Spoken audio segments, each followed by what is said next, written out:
नमस्कार दोस्तों, मैं अतुल गंगवार बिहार चुनाव डायरी में आपका स्वागत करता हूं। बिहार चुनाव की डायरी जिसमें हम प्रतिदिन चर्चा करते हैं बिहार में आने वाले विधानसभा चुनावों के बारे में। कोरोना काल है, धीरे धीरे बिहार का संकट बढ़ रहा है। अभी कंप्लीट लॉकडाउन बोला गया है 15 दिन के लिए। उसके बावजूद जो लोग अपने कोरोना के टेस्ट कराना चाहते हैं उनकी भीड़ कोरोना हॉस्पिटल्स में लंबी लंबी लाइनों के रूप में दिखाई दे रही है। कहीं ना कहीं ये जो समय है ये आने वाली स्थिति की ओर इंगित कर रहा है कि क्या भविष्य हो सकता है अभी बिहार का। इस पूरे परिप्रेक्ष्य में बिहार के विधानसभा चुनाव जिसके लिए कुछ विपक्षी दल शुरू से मांग कर रहे हैं, कुछ दिनों से मांग कर रहे हैं निरंतर की वो ये चुनाव टाले जाएं, तो ऐसी स्थिति जो अब बनती दिख रही है, तो क्या बिहार के चुनाव इस समय कराना ठीक रहेगा या इन चुनावों को समय पे कराने के लिए सरकार प्रतिबद्ध रहेगी? तो इन सब चीजों पर आज हम विश्लेषण करने वाले हैं। हमारे साथ जुड़े हुए हैं वरिष्ठ पत्रकार श्री रवि पाराशर जी। रवि जी, आपका स्वागत है। अतुल जी, बहुत बहुत धन्यवाद आपका। हमारे साथ हैं अनीता चौधरी जी। अनीता जी, आपका भी स्वागत है। बहुत बहुत शुक्रिया। और man in demand social media expert Manish Vats ji भी हमारे साथ है। मनीष जी, आपका भी स्वागत है जी। बहुत बहुत धन्यवाद। रवि जी, आपसे ही शुरू करते हैं क्योंकि अभी पिछले कुछ दिनों में देखने में आया था, पहले आरजेडी ने इस बात को कहा था कि भाई चुनाव टाले जाएं, फिर और दलों ने भी धीरे धीरे उसमें सुर में सुर मिलाए। और अभी जिस प्रकार से बिहार की राजनीति में लोग आपस में बातचीत कर रहे हैं, तो आपको क्या लगता है कि वर्तमान जो स्थिति है कोरोना की स्थिति, इसको देखते हुए बिहार में चुनाव कराना की संभावनाएं अभी कितनी बनती हैं या कितनी प्रासंगिक है या कितना जरूरी है अभी? देखिए अतुल जी, राजनीतिक दलों का जो मानना है या जो मांग है, खासतौर पे आरजेडी और एलजेपी, ये दोनों ने चुनाव कुछ टालने की वकालत की है। आरजेडी कई बार कर चुका है। तो हो सकता है कि उन राजनीतिक दलों का कोई नजरिया, दृष्टिकोण, तैयारी के लिहाज से और कई दूसरे वजहों से चुनाव को समय पर न कराकर आगे खसकाने का अगर उनकी राय है तो उनका कोई राजनीतिक दृष्टिकोण हो सकता है। लेकिन एक आम आदमी के तौर पर अगर हम देखें तो बिहार से जो खबरें छन छन के आ रही हैं, चाहे वो कोरोना से तो जूझ ही रहा बिहार के साथ साथ पूरा देश, लेकिन जिस तरह से बाढ़ के हालात भी वहां पर काफी गंभीर हैं। अभी देखा हमने गोपालगंज का पुल, जिस तरह से पानी से नया पुल था, उसका एक हिस्सा संपर्क मार्ग कहा जा रहा है, उसको वो ढह गया। तो ऐसी तस्वीरें, और बाढ़ की, बहुत सारे गांव में बाढ़ का पानी घुस गया है। बहुत बड़ा इलाका है जहां बाढ़ का पानी, अगर चुनाव समय पे कराने की बात हुई और मौसम का हाल यही रहा तो पोलिंग बूथ कैसे बनेंगे गाँव में, और भी बहुत सारी दिक्कतें पोलिंग पार्टीज को वहां आएंगी। तो एक आम आदमी के नजरिए से अगर देखा जाए, वैसे तो अभी समय है, नवंबर, अक्टूबर, मिड अक्टूबर और नवंबर, मिड अक्टूबर में पिछली बार चुनाव होना शुरू हुए थे और नवंबर तक 5 चरणों में हुए थे। लेकिन फिर भी जो वर्तमान जो दिशा बिहार की है, बाढ़, कोरोना, और फिर बाढ़ के बाद आपको पता है कि किस तरह से दूसरी जो बीमारियां हैं पानी ठहरे रहने की वजह से जो पनपती हैं, उनकी आशंका फैलने की भी है। तो मुझे लगता है कि अभी थोड़ा चुनाव आयोग को इस बारे में गंभीरता से विचार करना चाहिए। और एक संकेत जो मैंने पकड़ा आज की खबरों से, वो ये है कि अभी जुलाई में ही 2-4 दिन पहले 65 साल से ज्यादा के जो बुजुर्ग लोग हैं बिहार में, उनको पोस्टल बैलेट से मतदान करने की सुविधा चुनाव आयोग ने दी थी, लेकिन आज वो सुविधा वापस ले ली। तो ये अगर नहीं कर सकते आप, 65 साल के लोगों को भी बूथ पे आना पड़ेगा वोट डालने के लिए कोरोना के काल में, तो वो अगर फैसला वापस लिया है किन्हीं पारिस्थितिक वजहों से, तो मुझे लगता है कि शायद चुनाव आयोग के दिमाग में एक ये संभावना, एक ये विचार कहीं आया हो कि इस तरफ भी बढ़ते हैं, चुनाव को कुछ आगे ले जाते? जी जी।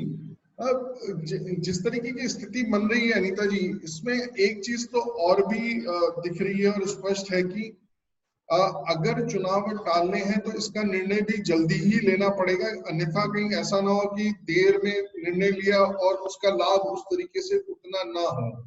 तो क्या आपको लगता है कि ये जो समय है इस काल में, जैसे रवि जी ने भी कहा कि भाई एक जो स्थिति है उसमें चुनाव अगर टाले जाए तो कोई ऐसा बुरी बात नहीं है, क्योंकि इस समय सामाजिक जरूरत है। आपका क्या कहना है? देखिए, अगर कोरोना की स्थिति ऐसी ही रहती है बिहार में, खासकर जिस तरह के आज बिहार एम्स के विजुअल्स आए और अव्यवस्था वहां पे दिखी और नंबर्स जिस तरह से बढ़े रहे हैं लगातार बिहार में कोरोना को लेकर के, खासकर पटना और जो अर्बन एरिया है बिहार का वहां पे, तो जाहिर सी बात है कि सरकार को एक बार सोचना पड़ेगा कि अगर व्यवस्थाओं को लेकर सरकार सुनिश्चित नहीं करती है और लोगों को की सुरक्षा को के लिए अश्योर नहीं करती है, तो कहीं ना कहीं ये इलेक्शन की जिद, ये चुनाव की जिद जो है वो सरकार पे भारी पड़ सकती है। और मुझे लगता है कि चाहे वो राज्य सरकार हो या केंद्र सरकार हो, जी चाहे जेडीयू हो या बीजेपी, दोनों ही इतनी नासमझ पार्टी नहीं है कि इतनी जिद में आके कोई चुनाव लड़ने जाएगी।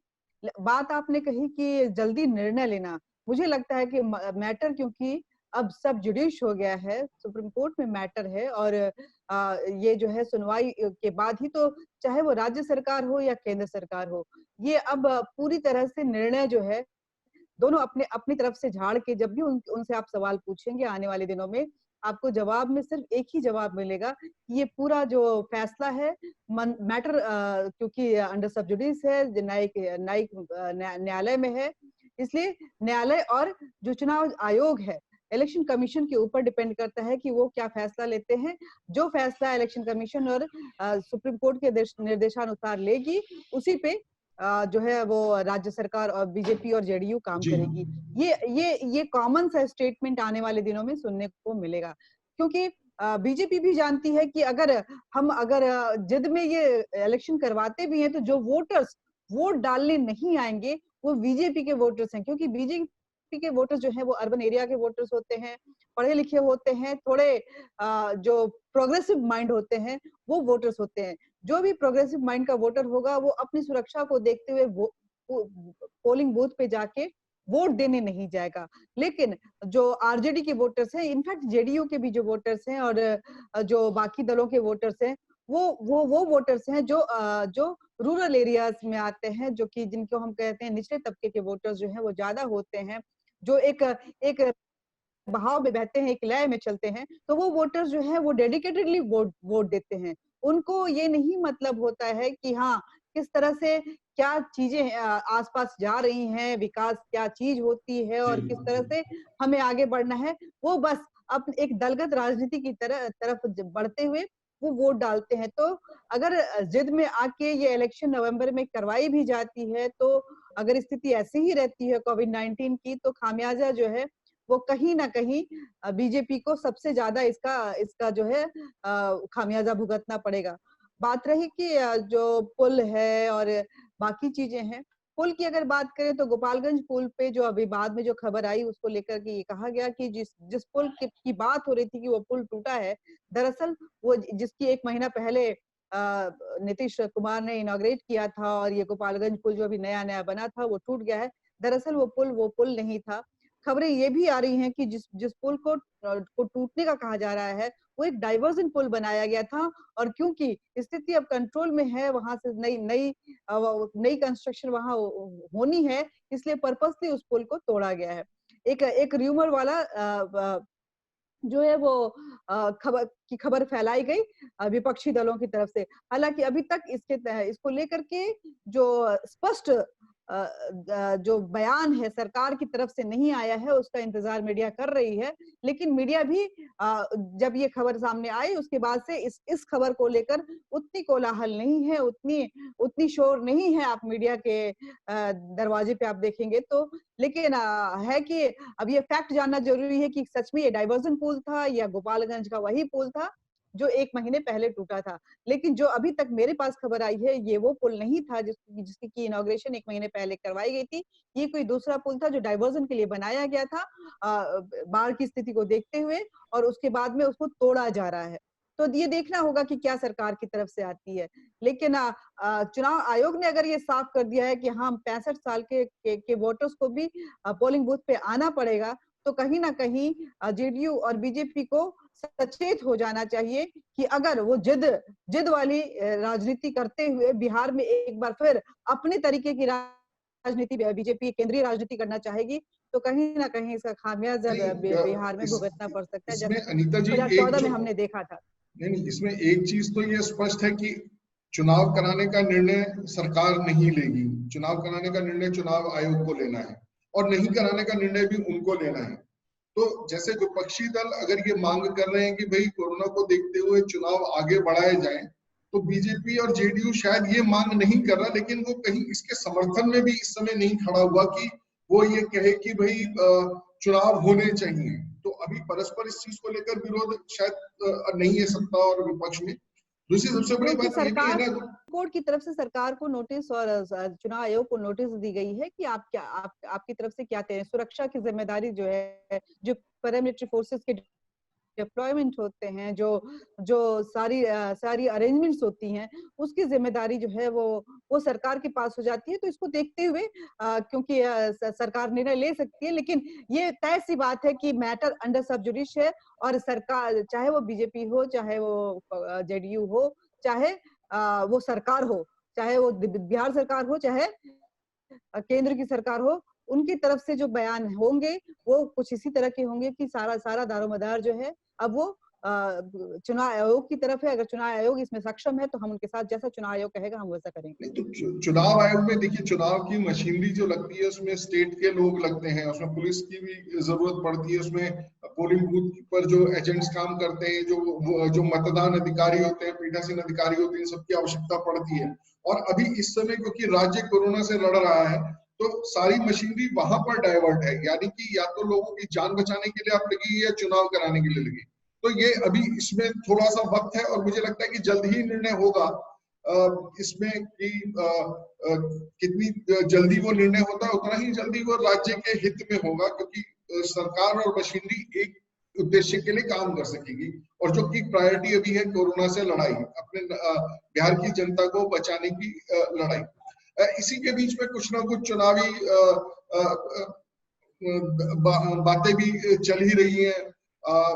पप्पू यादव को लेकर अभी बातचीत शुरू हुई है, और लोग भी अपनी चीजें रख रहे हैं। गोपालगंज वाले जो पुल की आपने बात कही, वो भी अब एक मुद्दा विपक्ष ने बनाने की कोशिश की है। तो रवि जी, अगर मान लीजिए कि चुनाव टलते हैं, तो आपको क्या लगता है कि इन परिस्थितियों में कब तक क्या अनुमान लगाया जा सकता है कि अगर चुनाव टले तो क्या राष्ट्रपति शासन में अगला चुनाव होगा? क्या संभावनाएं ऐसी लगती हैं आपको? देखिए, जाहिर है कि अगर चुनाव टलते हैं तो विधानसभा का कार्यकाल पूरा हो जाएगा और तकनीकी तौर पर राष्ट्रपति शासन बिहार में लगाना ही पड़ेगा। लेकिन फिर वही बात है कि अब देखना ये होगा कि कितना चुनाव टलता है। अगर कोरोना ही केंद्र बिंदु है, कोरोना को लेकर ही अगर ये फैसला होना है, कोरोना की भयावहता को लेकर ही अगर ये फैसला होना है कि चुनाव समय पर कराया जाए या न कराया जाए, तो जाहिर है कि फिर उस समय कोरोना के कितना नियंत्रण में है, कैसे हालात बनते हैं, ये उस समय फिर अगर इसी तरह के हालात रहे और ज्यादा खतरनाक हालात रहे तो जाहिर है कि फिर चुनाव आयोग कितना टाल सकता है। तो चुनाव कभी ना कभी तो होना है। अभी 5 महीने नहीं तो 7 महीने बाद मान के चल लीजिए, ज्यादा से ज्यादा 1 साल आप मान के चल लीजिए। तो ये असल में उसी समय, जिस समय चुनाव कराने की बात होगी, उस समय क्या हालात होंगे उस पर निर्भर करता है। लेकिन हाँ, चूंकि राष्ट्रपति शासन वहां पर लग जाएगा तो इसका लाभ बीजेपी को काफी मिलने के अनुमान अभी हम लगा सकते हैं, क्योंकि जब सीधे सीधे केंद्र सत्ता वहां चलाएगा बिहार में, तो जाहिर है कि केंद्रीय योजनाएं और ज्यादा प्रभावी असरदार तरीके से वहां लागू करने का काम वे करेंगे, क्योंकि उन्हें पता है कि अब चुनाव में जाना है 1 महीने बाद, 2 महीने बाद, 3 महीने बाद। तो इसका कुछ लाभ मुझे लगता है कि बीजेपी को होगा। जेडीयू को लाभ होगा या नहीं होगा ये कहना अभी थोड़ा मुश्किल है, क्योंकि anti incumbency chief minister JDU के हैं। नीतीश कुमार मतलब जेडीयू। अब तो कोई और बड़ा नेता शरद यादव थे, वो छिटक गए। केसी त्यागी हैं, वे इधर दिल्ली एनसीआर पर केंद्रित हैं। तो और कोई बहुत बड़ा नेता नहीं है। तो जेडीयू, जनता दल यूनाइटेड यानी नीतीश कुमार, तो एंटी इनकम्बेंसी और ये पुल का टूटा जाना, वैसे मैं बता दूं, मैंने एक बिहार के मंत्री को सुना है ये कहते हुए कि ये जो टूटा है ये मुख्य पुल नहीं है जिसका उद्घाटन हुआ था, लेकिन ये एक संपर्क मार्ग के तौर पर उस पुल तक पहुंचने के लिए जो मार्ग एक बनाया गया था उसमें क्षरण हुआ है, उसमें टूटन हुई है। तो जाहिर है कि एंटी इनकम्बेंसी का जो नुकसान है वो होता हुआ एकमात्र जेडीयू को दिखाई देता है। ऐसी तस्वीरें अगर और नहीं आई या ये तस्वीर भूल नहीं गए लोग जब तक, बीजेपी को शायद अगर चुनाव देर से होता है तो इसमें मुझे बीजेपी को फायदा होता नजर आ रहा है। जी, मनीष जी, मैं आपके पास आता हूँ। मनीष जी, ये जिस तरीके की चर्चाएं अभी चल रही हैं और अभी जिस तरीके से सोशल मीडिया में कोरोना को लेकर, और अभी ये पुल भी क्योंकि काफी चर्चा में रहा है, और 18 तारीख से ये भी सुनने में आया कि वर्चुअल माध्यम से जेडीयू भी अपने कैंपेन को लेकर लोगों के बीच में उतरेगा अपनी बातों को, और 15 साल बनाम 15 साल का उनका अपना एक जो उनका नारा है वो देकर वो उतरेंगे। आपको क्या लगता है कि सोशल मीडिया पर किस प्रकार से क्या क्या चीजें इन सब विषयों में ट्रेंड कर रही है, और ये किस ओर अगर ये देखा जाए तो इसका क्या एक अनुमान निकलता है? आपका एनालिसिस क्या कहता है इस बारे में? जी, अभी 1-2 दिन पहले की खबर थी कि जेडीयू ने एक रणनीति बनाई है 18 तारीख से वर्चुअल मीडिया के माध्यम से चुनाव प्रचार में उतरेंगे। 15 साल बनाम 15 साल का उन्होंने एक नारा इस टाइप से कुछ बनाया है। तो इस पर कई जगह चर्चाएं हो रही थी, कई जगह बातें हो रही थी सोशल मीडिया में, फेसबुक, ट्विटर, कई जगह चर्चा हो रही थी। तो कई लोग सवाल उठा रहे हैं। कई चीजें नीतीश कुमार ने 15 साल बनाम 15 साल की अगर बात की जाए तो अच्छी की है। उसकी जो चीजें अच्छी की है उनकी चर्चाएं हो रही हैं, जैसे कानून व्यवस्था हो, सड़क निर्माण हो, और बिजली व्यवस्था हो, किसानों के लिए मुआवजे की व्यवस्था हो। तो ये सारी चीजें, बहुत सारी चीजें नीतीश कुमार ने अच्छी की हैं और इस पर चर्चा होती है कि उस 15 साल के मुकाबले इन्होंने 15 साल में बहुत अच्छा काम किया है। लेकिन कई चीजें जो नहीं हो पाई उसकी भी चर्चा होती है। अब अक्सर जेडीयू वाले या फिर वर्तमान में जो सरकार है, सत्ता पक्ष है, वो कहते हैं कि रोजगार, उद्योग, इसको लालू यादव ने बर्बाद कर दिया, राजद के शासनकाल में बर्बाद हो गया। निश्चित तौर पे उसमें बर्बाद हुआ। बहुत सारे उद्योग धंधे थे जो बंद हो गए। बहुत सारी इकाइयां थी, चीनी मिल बहुत सारे थे बिहार में, जो बहुत किसानों को नकदी का एक बहुत बड़ा सोर्स था चीनी मिल। कई लोगों को, कई हजार लोगों को रोजगार देता था। वो लगभग चीनी मिल बंद हो गए। अब सवाल ये उठता है, लोग उठाते हैं कि अगर वो बंद हो गए थे तो 15 साल नीतीश कुमार को भी तो मिला था, तो 15 साल में चालू क्यों नहीं हुए? अगर लालू यादव ने इन चीजों को बंद करवा दिया तो नीतीश कुमार को भी उतना वक्त मिला था कि वो इन चीजों को चालू करवा पाते, लेकिन आज तक उन्होंने एक भी चीनी मिल चालू नहीं करवाया। और कई उद्योग धंधे, हालांकि उन्होंने कई जगह उद्योग धंधे कई नए लगवाए भी हैं, जैसे नालंदा में डेयरी उद्योग ठीक ठाक काम कर रहा है। इसके अलावा नीतीश कुमार तो नहीं, लेकिन इनके ही दल के थे जॉर्ज फर्नांडिस, जो जब रक्षा मंत्री थे तो राजगीर में आयुध कारखाना लगवाया था। इसी तरह जब रेल मंत्री नीतीश कुमार थे तो हरनौत में और एक जगह कहीं इन्होंने हरनौत में इन्होंने रेल फैक्ट्री लगवाई थी डिब्बों का शायद। तो इस तरह के काम नीतीश कुमार ने किए हैं, लेकिन बहुत सारे काम इन्होंने किए। तो इन सबों पे पॉजिटिव, नेगेटिव, नकारात्मक, सकारात्मक चर्चाएं होती है, राजनीति है तो चर्चा होगी। जहां तक इनके 15 साल उनके 15 साल का सवाल है तो पलड़ा तो नीतीश के पक्ष में झुका हुआ ही है, चाहे आप सोशल मीडिया की बात करें या फिर आप जमीन की बात करें। दूसरी बात कोरोना की भी होती है, कोरोना की भी चर्चाएं हो रही है। कोरोना जिस तरह से बिहार में बढ़ रहा है और जो कुव्यवस्थाएं चल यहाँ पे हैं, एम्स का ही वीडियो एक सामने आया था जहाँ पे भीड़, बहुत बड़ी संख्या में भीड़ अपनी जांच के लिए पहुंची हुई है और कोई वहाँ पे उनको ना प्रशासन है उनको ये करने वाला, ना खुद ही लोग सजग हैं। और इस बीच चुनाव की चर्चा है। तो कोरोना और चुनाव के बीच में दिक्कत ये हो गया है कि जिलों में अधिकारी तो एक है, चाहे वो जिलाधिकारी हो, डीपीआरओ हो या किसी भी तरह के अधिकारी हैं, वो एक ही हैं। तो या तो कोरोना पे सीरियस होंगे या चुनाव पे सीरियस होंगे। जब से चुनाव की चर्चाएं होने लगी, चुनाव आयोग ने तबादले करने शुरू कर दिए, बहुत सारी चीजें चुनाव आयोग अपने हाथ में लेने लगा, तब से कोरोना से ध्यान हट गया अधिकारियों का। और उसका खामियाजा ये हुआ कि संख्या दिन प्रतिदिन बढ़ती चली गई। हालांकि फिर से सरकार इस पे सजग हुई, 15 दिनों का लॉकडाउन लगाया और मुझे लग रहा है कि शायद इनकी आपसी चर्चा चल रही है। आज भी कांग्रेस ने और विपक्षी दलों ने खत लिखा है, पत्र लिखा है चुनाव आयोग को कि वो चुनाव आयोग को कि चुनाव टाल दिए जाएं। तो शायद सत्ता पक्ष भी डायरेक्ट खुलकर तो नहीं कह रहा, शायद इसी मूड में है जी। कुल मिलाकर जो बिहार की वर्तमान स्थिति है उसमें चुनाव क्योंकि लोकतंत्र की में आवश्यक है और क्योंकि समय है हो रहा है तो चुनाव होने आवश्यक है, लेकिन साथ ही क्योंकि ये आपदा जो वैश्विक आपदा कोरोना के रूप में देश और राज्य भुगत रहा है तो कहीं ना कहीं उसके चलते सावधानी बरतने की भी बात है।